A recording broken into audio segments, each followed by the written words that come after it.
All right, hi everyone. So we're going to get into a little bit more detail about logic now. Okay, so we're going to move into laws in logic. All right, so again, the Java 8 Fundamentals has some good information, some good reference material for this. Let's get started. All right, so the negation of a strict inequality is a non-strict inequality. All right, so here we go. What does that mean?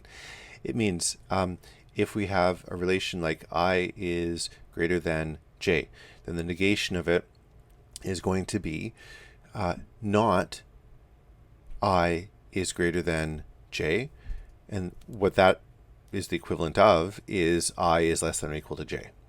All right, so these two things right here are the same thing, and they are the opposite of I greater than j. All right, let's go to the next one. Is I greater than or equal to j? Then the not of that, not I greater than or equal to j, what is the equivalent of that? That is basically, is I less than j? Okay, or I is less than j.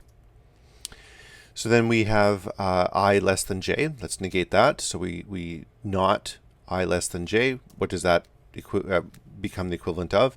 It's I is greater than or equal to j. If we start off with I less than or equal to j, we not that. So there's the not right there. The equivalent to that is I is greater than j. All right, so here's an example when we put it into an if-else, a conditional statement, okay, a selection statement.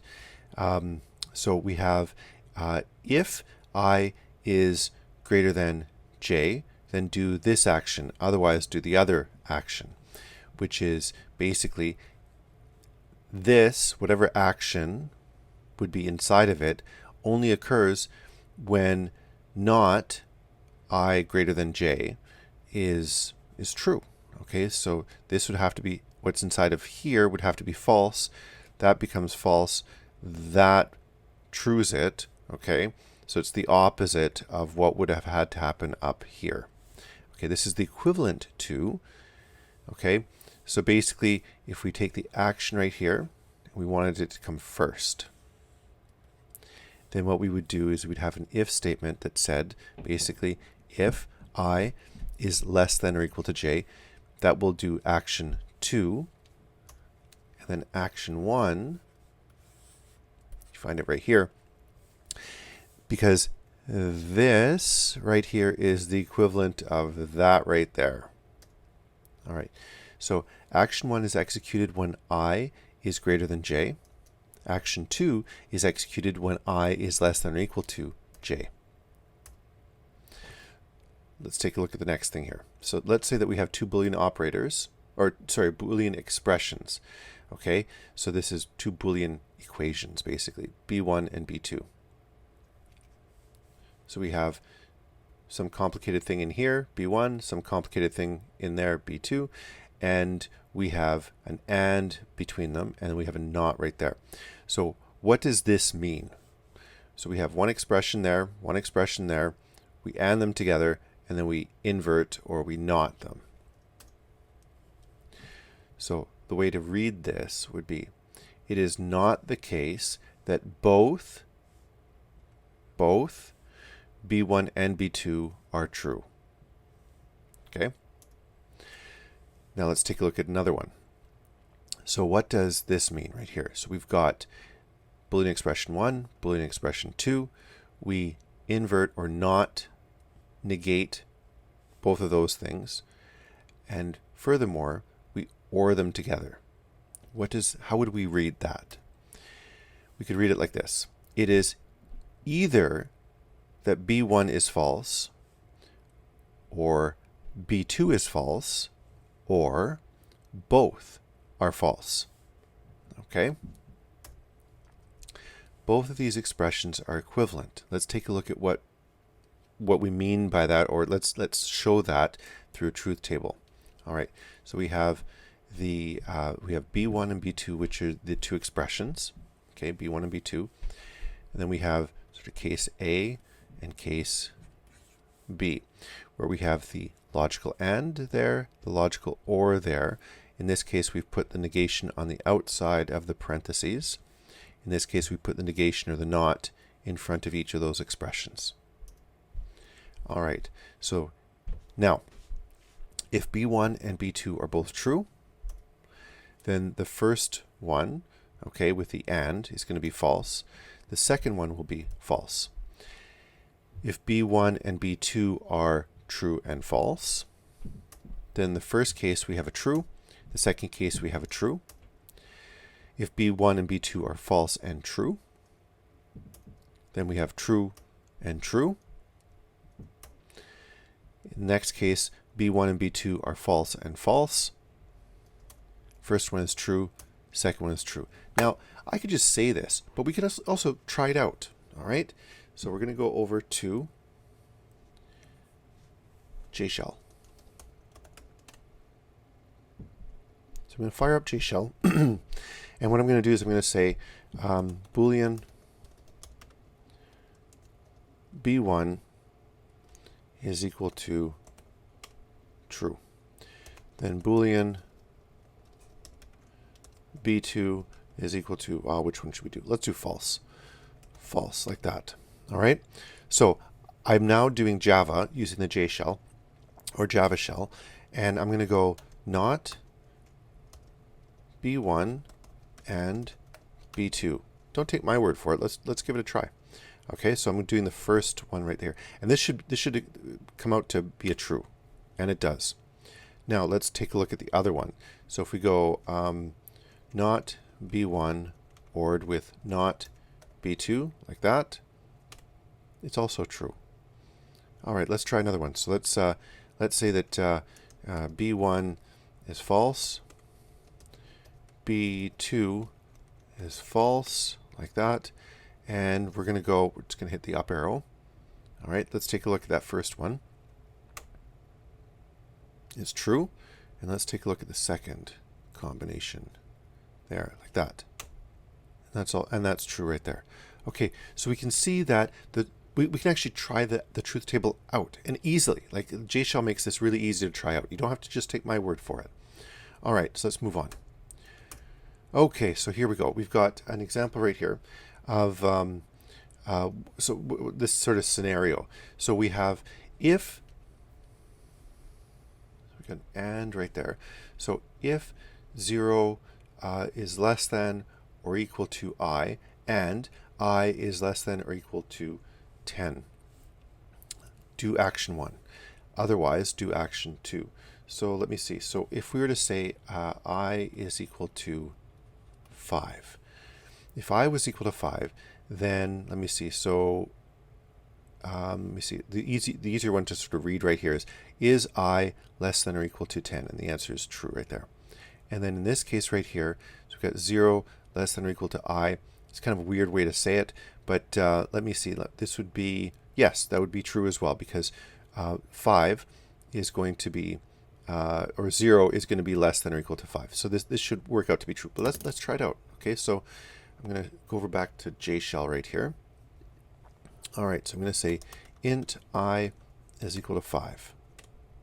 All right, so I got my I is equal to 5. And I'm going to just do, I'm not going to do the if, I'm just going to do what's inside of the parentheses there. 0 less than or equal to I, and I'm just going to put extra parentheses around there. I just like to encapsulate them that way. Like that. Oh, 10, like that. So this should be true. Okay. Now, if I were to say I is equal to negative 5, like that, and try this again, what happens? It's false. Okay, so action 2 in this particular case would get executed. So when is action 2 executed? Action 2 is executed when I is less than 0 or I is greater than 10.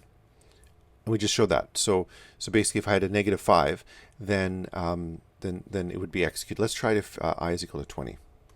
I is equal to 20. So action 1 would be false, but then that would mean that, let's move this over. Let's try I is less than 0, ORed with I is greater than 10, like that. Should be true. Okay, just like that. Excellent. Okay, as expected. All right, so let's try this. So if I is less than 0 and false, action 1, okay, so we're doing this right here. And then the else statement right here is action 2. So what happens in this particular case? When is action 1 executed? Well, we have an and here, okay? So in this case, action 1 will never be executed. Let's try it, okay? Let's try this, okay? Back in JShell. So if we go like this, we go, so we've got I has currently been set to 20. Let's go I less than 0 and false, like that. It's going to be false. If I make I is equal to negative 20, like that, it's still going to be false. It's never going to get executed. There's no way for this to happen because there's always a false. Okay, because of the and. When is action 2 executed? Well, it's always executed.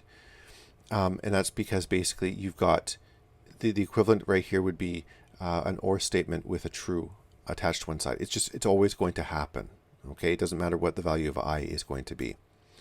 Now, on the other hand, let's take a look at this particular case right here. So if I is less than 0 and I is greater than 10. So if I is less than 0 and I is greater than 10, then do action 1. Otherwise, do action 2. So when is action 1 executed? It won't be. Okay, it will always be false. When is action 2 going to be executed? It's always going to be true. And the reason, okay, is that I can basically, I will be, the equivalent would be I is greater than or equal to 0, or with I is less than or equal to 10. Okay, so it's basically going to always occur. So be careful to not write branch conditions that use the and always execute to false. So it's entirely possible that that happens. So you got to be really careful about that. Let's take a look at another set of conditions here. So let's say that we have two Boolean expressions, b1 and b2. What does not with b1 or with b2 mean? It basically means it is not the case that either b1 is true, b2 is true, or both are true.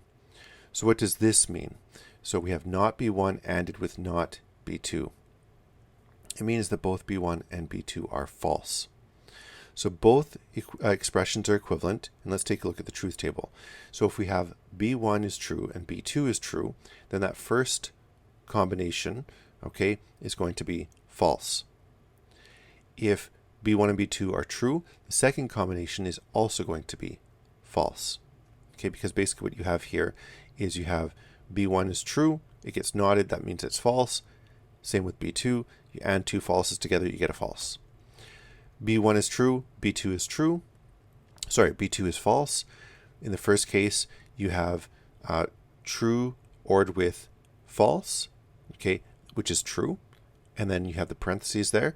You negate that, that becomes false. Okay, in the second case, you also end up having a false.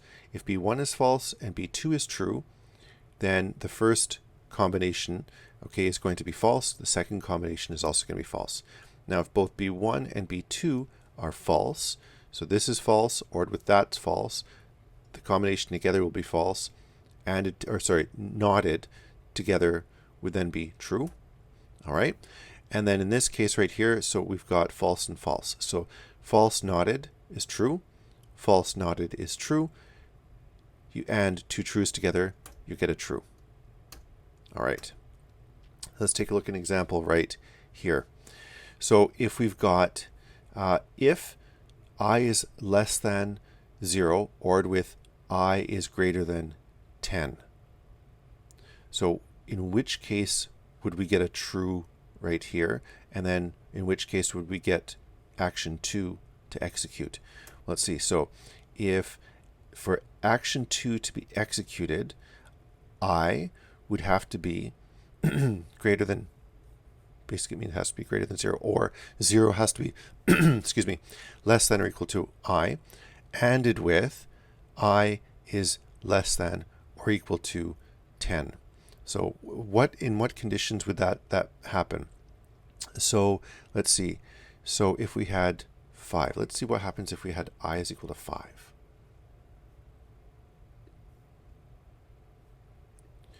Okay.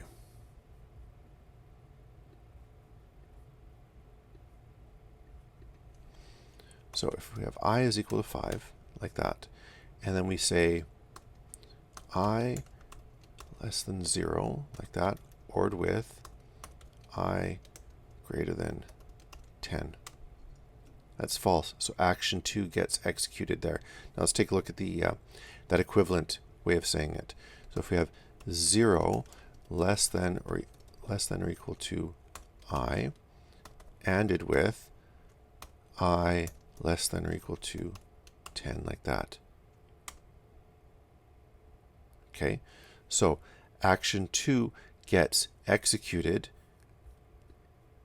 in this condition right there.